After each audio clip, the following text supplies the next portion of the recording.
Hey, welcome back everyone. It is now August 22nd of 2020, and ever since the very end of the Skywalker saga, a lot of fans around the world have been very intrigued about the future of the Star Wars franchise by Disney, Lucasfilm, Bob Iger, Bob Chapek, you name it, and exactly what George, John, and Dave are really going to put together for this new universe. This is Mike Zero. Make sure to subscribe if you're new to the channel for future Star Wars content. Now, the one thing about Disney Star Wars is that yes, we do know that they are currently in a phase of damage control and desperation in order to really get the ball rolling again when it comes to this massive franchise. Essentially, what they really want to do is that they really want to bring Star Wars to its maximum potential, bringing it up to the same exact level of success as the Marvel Cinematic Universe, if not better than that. And like I've said before, it's going to take a lot of time and effort to really get that done. It's going to take a minimum of 3 years of a high success rate of TV shows and movies in a row in order to really get that ball rolling, in order to get it to the MCU level. Now, Bob Iger and Chapek, they really do have a goal in mind, and that, of course, is to really make these new Star Wars projects as authentic as possible and close to the George Lucas material. Now, what I mean by the George Lucas material is that the overall tone, the overall vision that George Lucas has for many different mythologies and different eras and timelines of Star Wars that will be inserted into the new universe. After all, this new EU is actually going to be far larger than the old one that we got back in the 1990s and the 2000s. Now, what's really exciting all has to do with the new Star Wars movies that are really going to set in a brand new era for Star Wars that we have never seen before. Now, with that being said, of course, since the very end of the Skywalker saga, both Disney and Lucasfilm have been focused on their new Star Wars universe, as well as their new trilogy of movies, in order to create a brand new mythology for the fans around the world. Now, it's explained that George Lucas, Jon Favreau, and Dave Filoni are working around the clock in order to save the franchise after the damage that was done by Kathleen Kennedy. Now, it's noted that they are primarily focused on their new Star Wars trilogy of movies and are negotiating on the branding of these 3 new Star Wars films that will enter into a new era of the franchise. Now, it's explained that one major discussion between Lucasfilm creatives is to bring back the Roman numerals for the new Star Wars trilogy of films by labeling the films as episodes 10 through 12, regardless of it being set in the past and/or future and not associated with the Skywalker saga. Now, I'm not quite sure if that makes a lot of sense here, guys, by labeling it 10, 11, and 12, but I will agree that it is a overall, system that most people are very familiar with, and it makes the fans a bit more excited about the continuation of the major movies per se. Now, it's described that Lucas, Favreau, and Filoni will have some form of creative control over the new films. However, Disney is very set on bringing back the Roman numeral format for the new trilogy, since many fans identify the major films as episodes as opposed to the spin-off series.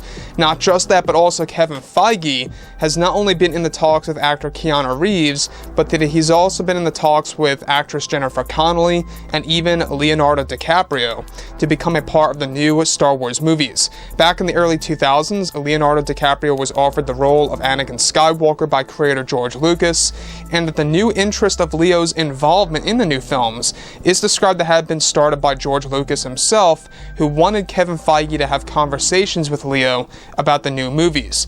So once again, in case you guys did not know this, for the prequels, Leo was actually given the role of Anakin Skywalker. Unfortunately, that did not all pan out.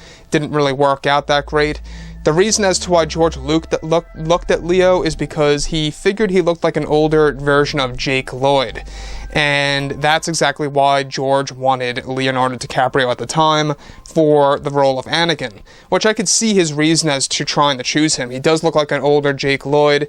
He does look more in line as an older version of the kid version of Anakin that we saw in The Phantom Menace. So I think that would have been actually a pretty good casting decision, but ultimately it led to Hayden Christensen.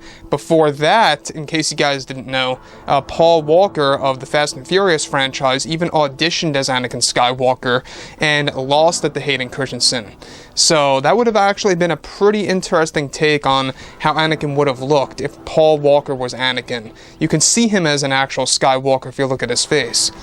Now, though Leo's involvement is not concrete as of yet, DiCaprio has left his decision open-ended so far as he chooses his projects wisely, and especially for a franchise that he has never been in.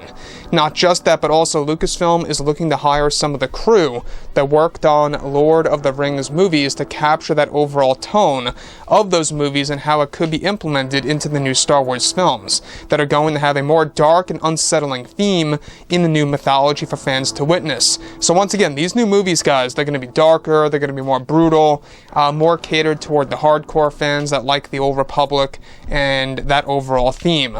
Now, with Lucasfilm trying to bring back the Roman numeral system for the new movies, many fans believe that this does not make much sense at all, since the films are set to take place in the past, and the films are not associated with the Skywalkers. However, Disney is also looking to develop another trilogy, very likely to be the one that will take over Rian Johnson's trilogy, besides this one, that will be set in the future, and are looking into possibly using the Roman numerals for that one as well, instead of this one that are currently undecided on that part. The new movies will also involve tons of abandoned work by George Lucas for the Star Wars Legends content that will be introduced into the new Star Wars trilogy of movies to come in the next couple of years for the new Star Wars fandom to actually witness. Now, the thing about all of this that really does stand out to me the most is the fact that they are trying to use the Roman numeral system again, the overall episode format.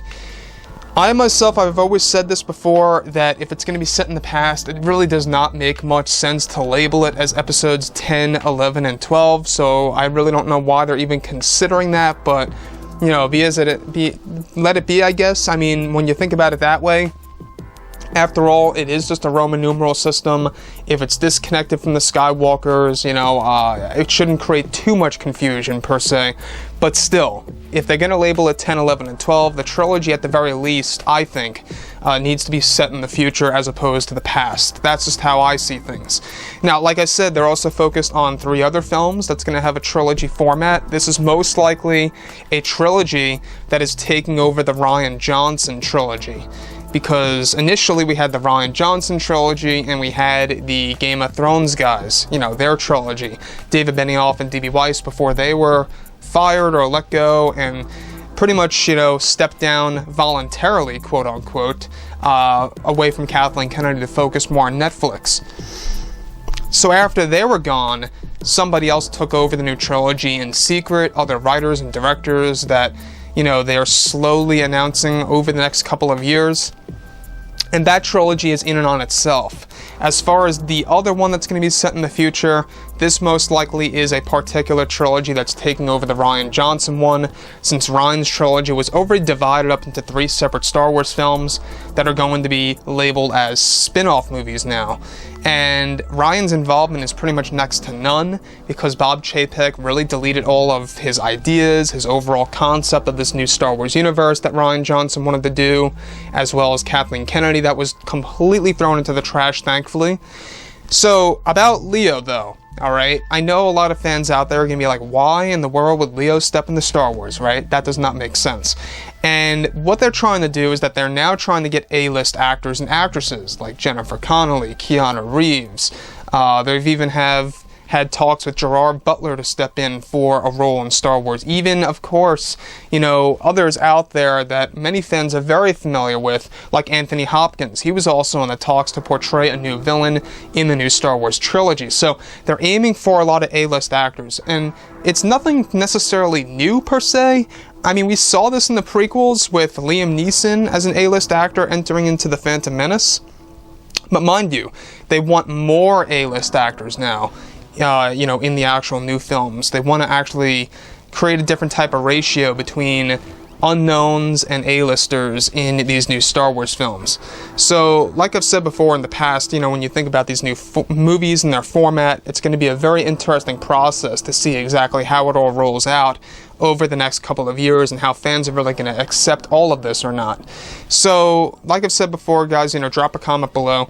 Let me know what you think about all of this in the comments, and if you guys did enjoy the content for today, do make sure to drop a thumbs up on this video to support the channel. I thank you all so very much for the kind support, and I'll catch you guys next time.